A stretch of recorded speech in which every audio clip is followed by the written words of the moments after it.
हाँ तो बच्चों, हमने लास्ट क्लास में क्या किया था, बेसिक्स ऑफ ट्रिग्नोमेट्री। ठीक है, जिसमें हमने ये देखा था कि क्या है ट्रिग्नोमेट्री। ठीक है, वो कहाँ यूज होती है, कैसे उसको यूज करना है, उसमें क्या क्या चीजें हैं, साइन कोस टेन कोस सेक कोसेक। ठीक है, तो आज हम उसी से ही संबंधित क्वेश्चंस करेंगे। ठीक है, यानी कि हम आज करेंगे 8.1।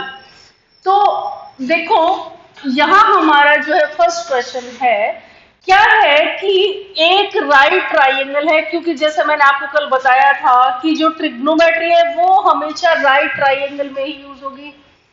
पर यहां ये क्यों दिया फिर, क्योंकि यहाँ पे जो हमारा ट्राइंगल है ए बी सी है, तो इसमें से राइट एंगल कौन से पॉइंट पे बन रहा है। ठीक है ना, तो ये तो इनको अपने को देना पड़ेगा। तो क्या है, राइट एंगल एट बी, तो बी पे राइट एंगल वाला हम यहाँ पे एक ट्राइंगल बनाएंगे। तो ये हमारा ट्राइंगल बन गया, ए बी पे राइट एंगल गिवन है एंड सी। ठीक है, अब हमको दे रखा है कि A B equals 24 centimetre, A B equals 24 centimetre and B C is 7 centimetre. ठीक है, अब अपने को फाइंड करना है साइन ए कोस ए, यानी अपने को एंगल ये लेना है। अगर अपने को यहाँ पे थीटा गिवन नहीं है, तो जो पॉइंट गिवन है वही हमारा एंगल यूज होगा। ठीक है, तो हमको निकालना है साइन ए कोस ए, मीन्स ये वाला हमको जो है एंगल यूज करना है पहले। तो चाहे हमको कोई भी एंगल यूज करना हो, अपने को पहले तीनों साइड्स चाहिए, यानी अपने को पहले ये निकालनी पड़ेगी, दिस इज एच। ठीक है, तो हियर ये सॉल्यूशन है। Here AB equals 24 centimeter and BC equals 7 centimeter. This is given. है AC। तो AC में क्या होगा कि AC यूजिंग पाइथागोरस,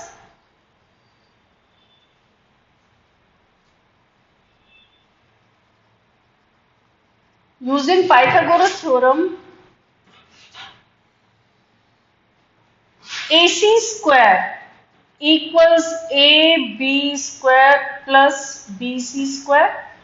ठीक है, तो AC square means H square और AB कितना है 24 and this is 7।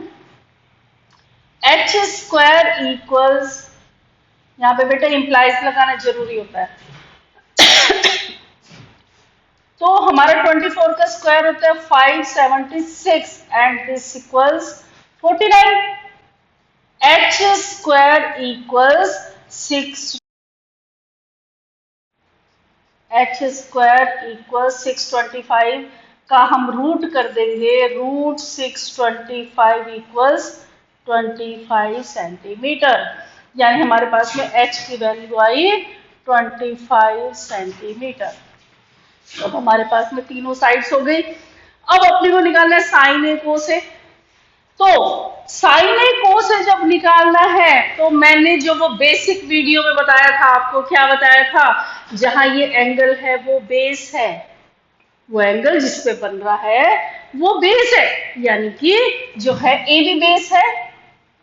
यूजिंग, अब हमारा ये फर्स्ट पार्ट शुरू होता है, using A B as base। तो using AB as base and BC as,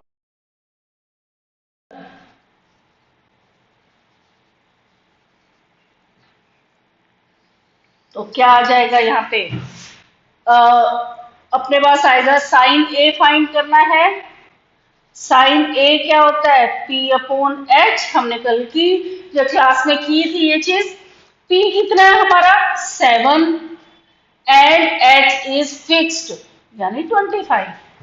फिर हमको फाइंड करना है कोस ए, बी अपॉन एच। बी कितना है 24 एंड एच तो फिक्स है क्योंकि एच कभी चेंज नहीं होता। ठीक है, अब देखो नेक्स्ट पार्ट जो है हमारा सेकंड पार्ट साइन सी और कोस सी। अब अपने को एंगल सी लेना है बेटा, तो मैम सी कैसे यूज करेंगे? सी यूज करने के लिए हमको बेस बीसी लेना पड़ेगा। बेस बीसी ले लेंगे तो इसका परपेंडिकुलर कौन सा बन जाएगा? A B. तो using BC as base and AB as perpendicular, मैंने इसकी शॉर्ट फॉर्म लिख दिया बेटा। ठीक है, ये इसका सेकंड पार्ट है। अब क्या आ जाएगा? साइन सी, साइन सी इक्वल्स वही P अपॉन H। तो इसमें P क्या है 24 एंड H तो फिक्स है 25। फिर कोस सी क्या है B अपॉन H। तो B क्या है हमारा base 7 upon 25। This is our answer. ये दोनों भी आंसर है और ये दोनों भी आंसर है। आया समझ? आप इसका स्क्रीनशॉट ले सकते हो। ठीक है,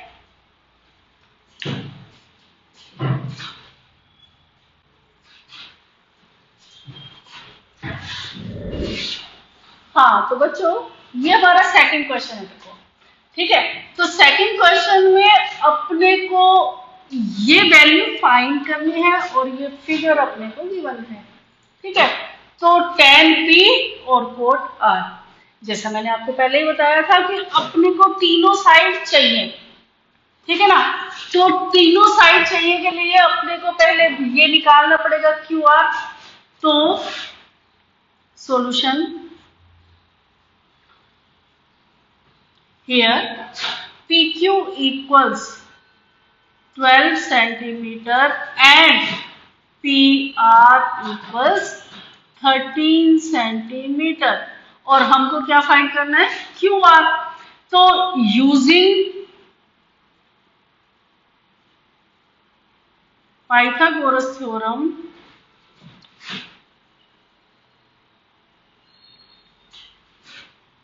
PR square equals PQ square plus QR square। PR कितना दे रखा है 13, PQ दे रखा है 12 एंड QR square। तो ये हुआ 169, 144 plus QR square। QR square equals हम इसको इधर ले जाएंगे 169 minus 144, this equals 25 QR square। तो QR क्या आया √25 मीन्स QR इक्वल्स 5 सेंटीमीटर। अब अपने को क्या निकाला है? देखो QR आ गया हमारे पास में 5 सेंटीमीटर। अब अपने को निकालना क्या है tan P। tan P हम कैसे निकालेंगे? tan P निकालने के लिए अपने को क्या करना है? P ये एंगल है, ये एंगल यानी ये बेस। तो टेकिंग या using PQ as base and QR as perpendicular। ठीक है, तो tan P P upon B होता है। P कितना है QR मीन्स 5 और PQ 12। अब यूजिंग, क्योंकि अब अपने क्या निकालना है ये निकाल लिया, कोट R निकालना है। कोट R निकालने के लिए हमको R वाला यानी जहां R बन रहा है यानी QR बेस लेना है। तो using QR as base and PQ as perpendicular. तो cot R equals B upon P. B कितना है 5 एंड P इज 12. ठीक है, अब अपने को वैल्यू किसकी फाइंड करनी है tan P minus cot R. Now tan P minus cot R. tan P की value 5 upon 12 and cot R is also 5 upon 12. दोनों कैंसिल हो गए. 0 इज द आंसर. ठीक है, एकदम इजी क्वेश्चन है. केवल बेस चेंज करना आना चाहिए, जो कि मैंने आपको जो है बेसिक वाली जो अपनी क्लास है लास्ट क्लास में मैंने आपको ये चीज समझाई है. फिर भी नहीं समझ आए तो मैं आपको वापस से समझा दूंगी. ठीक है, लेकिन अभी एक बार इसको आप जो है स्क्रीनशॉट ले लो, फिर अपन अपना नेक्स्ट क्वेश्चन स्टार्ट करेंगे. हाँ तो बच्चों देखो, यहाँ हमारा स्टार्ट हो रहा है अब थर्ड क्वेश्चन, जिसमें अपने को वैल्यूज गिवन नहीं है. ठीक है ना, साइड्स गिवन नहीं है, अपने को ये रेशो गिवन है.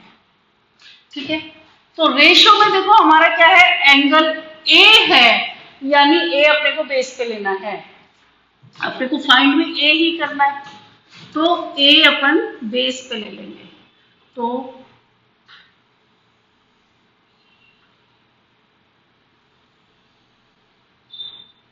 A, B and C.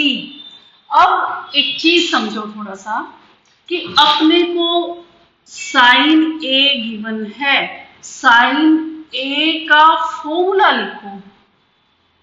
क्या होता है P बाई H. अब देखा जाए तो P को अगर हम 3 से कंपेयर करते हैं ना, एक चीज इसमें न्यू आ रही है, देखो थोड़ा ध्यान से समझना. 3 by 4 equals P by H. तो P इक्वल्स देखा जाए तो 3 आना चाहिए एंड H इक्वल्स 4 आना चाहिए. But this is ratio.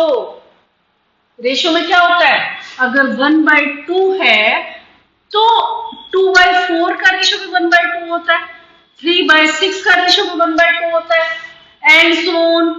तो ये तो इनफाइनाइट नंबर्स मतलब बन सकते हैं. ठीक है ना, यहाँ पे क्या बन सकता है, इनफाइनाइट रैशनल नंबर्स, कि हमने 2 से मल्टीप्लाई कर दिया तो ये बन गया, 3 से कर दिया ये बन गया. अब क्या पता किससे मल्टीप्लाइड है ये. तो हम यहाँ पे जो है एक वैल्यू लेते हैं k इज कांस्टेंट, जो कि दोनों के साथ लगती है. ठीक है, तो p इज 3k एंड जो है h इक्वल्स 4k. ये यदि एंगल ले रहे हैं तो P क्या बना, ये 3k and H is 4k. अब देखो, अब अपने को निकालना क्या है B. तो H स्क्वायर, फिर वही यूजिंग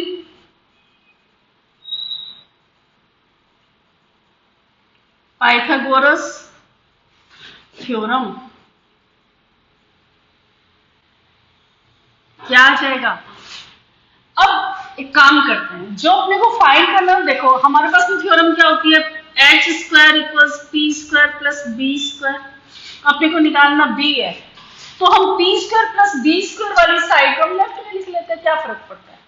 ठीक है, तो क्या आ जाएगा, P square plus B square equals H square. क्यों, जो चीज अपने को फाइंड करनी होती है ना, वो हम यदि लेफ्ट में रखते हैं तो अपने लिए सॉल्यूशन थोड़ा सा इजी हो जाता है लिखने में. ठीक है, तो P क्या है हमारा 3k plus B square as it is and this is 4k. ये बेटा ब्रैकेट लगानी जरूरी है 3k पे 4k पे. क्यों, क्योंकि 3 का भी स्क्वायर है और k का भी स्क्वायर है. अगर ब्रैकेट नहीं लगाएंगे, मान लो हमने लिखा 3k स्क्वायर, तो ये स्क्वायर केवल k पे है, 3 पे नहीं है. आया समझ. ये छोटी छोटी गलतियां बेटा बोर्ड में बहुत बड़ी गलतियां बन जाती हैं. जो कि अपने मार्क्स कटवा देती हैं। अब B square equal 16k² minus 9k², तो B square equal 7k², B equals √7k², √7 के, क्योंकि k का तो स्क्वायर है तो वो तो बाहर आ गया, लेकिन 7 का रूट तो हम जानते ही नहीं। आया समझ? अब अपने को फाइंड करना है कोस ए। कोस ए क्या होता है? b/h। b इज, अब ये आया √7k, b क्या है? √7k and h is 4k। k से k फिर कैंसिल हो जाए, जो हमने लेट किया था खुद से वो वापस से कट गया, तो क्या फर्क पड़ता है। हम यहाँ चाहे तो जो स्मॉल ए, यहाँ पे अपन ना कैपिटल ए को नहीं ले सकते क्योंकि हमारा स्टेटमेंट भी गिवन है। चाहे x ले लो, y ले लो, m ले लो, कुछ भी आप ले सकते हो। तो यहाँ पे मैंने k ले लिया, ठीक है। अब अपने को फाइंड करना है tan a p/b। p क्या है? p is 3k and b is √7k। k से k गया, 3/√7। This is our answer. I think आपको अच्छे से समझ आया होगा, ठीक है। स्क्रीनशॉट ले लो आप, फिर अपन नेक्स्ट क्वेश्चन करते हैं। तो बच्चों देखो, इसमें क्या है हमारे पास में, अब अपने को फ्रैक्शन भी गिवन नहीं है। हमको जो हमारा पहला और जो दूसरा क्वेश्चन था उसमें तो साइड्स गिवन थी, अब दूसरे में साइड नहीं गिवन होके फ्रैक्शन गिवन था। अब इन्होंने फ्रैक्शन भी नहीं दिया, अब हमको इसको पहले फ्रैक्शन में कन्वर्ट करना पड़ेगा। तो गिवन क्या है हमारे पास? 15 कोट A इक्वल्स 8। तो कोट A की वैल्यू क्या आई? 8/15। ये हमारा फ्रैक्शन आ गया। अब हम इसको लास्ट वाले क्वेश्चन की तरह से सॉल्व कर लेंगे। तो कोट का जो है फॉर्मूला होता है B/P, then this is B, B equals 8k and P equals 15k। आया समझ? अब देखो, अब हमारे पास एक ऐसी ट्राइंगल बनी जिसमें A बेस पे है, क्योंकि हमको गिवन भी A है और फाइंड भी A करना है, तो अपने को बेस तो चेंज करना ही नहीं। तो जब बेस चेंज नहीं करना तो हम इसको बेस पे ही ले लेते हैं, ठीक है। अब देखो B क्या है? 8k and P is 15k। अब अपने को फाइंड करना है पहले H। H हम कैसे फाइंड करेंगे? Using Pythagoras theorem. अब अपने को फाइंड करना है H। लास्ट वाले क्वेश्चन में अपन ने क्या किया था? p² plus b² equals H, क्योंकि अपने को b निकालना था, अपने को निकालना ही H है, तो h² equals p² plus b² हो गया। अब h², p क्या है? 15k, फिर वापस से ब्रैकेट लगाना कंपलसरी है, 8k, तो h² equals 225k² plus 64k²।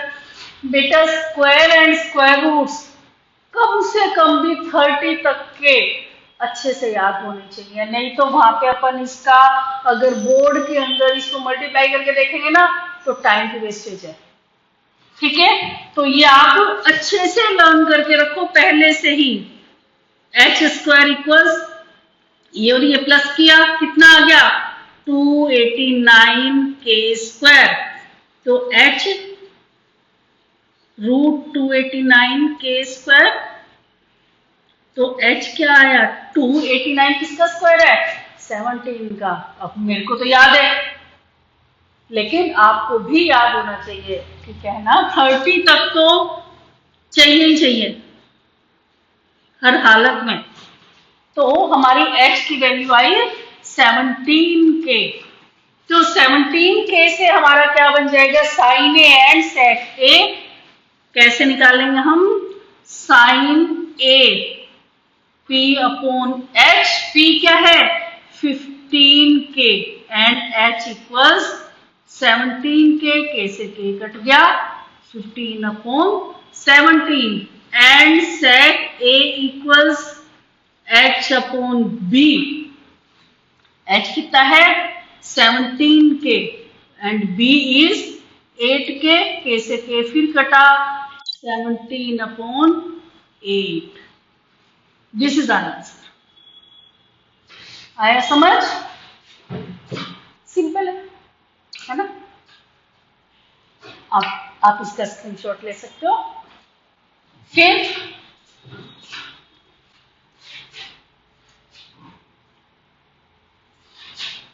अब बेटा नेक्स्ट क्वेश्चन है ना, आपका होमवर्क है।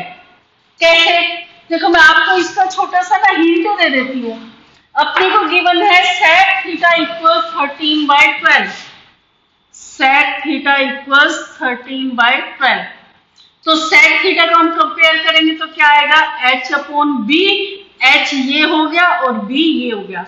अब यहाँ पे थीटा है ना बेटा, हम ट्राइंगल कोई भी ले सकते हैं, P Q R A B C X Y Z, कुछ भी ले लो, जो बेस पे एंगल बने वो हमारा थीटा है, ठीक है। तो अब हम इसको सॉल्व करेंगे। सेक थीटा से h अपॉन बी आ गया हमारे पास में, पहले हम p निकालेंगे, p निकाल के sine cos tan code and cosec, 5 ratios हुई हमारी, वो सारी निकालनी है, ठीक है। तो ये आपका होमवर्क है, नहीं सॉल्व हो, नहीं आंसर मिले तो मैं आपको नेक्स्ट वीडियो में करवा दूंगी, ठीक है। तो आज के लिए इतना ही, बाय।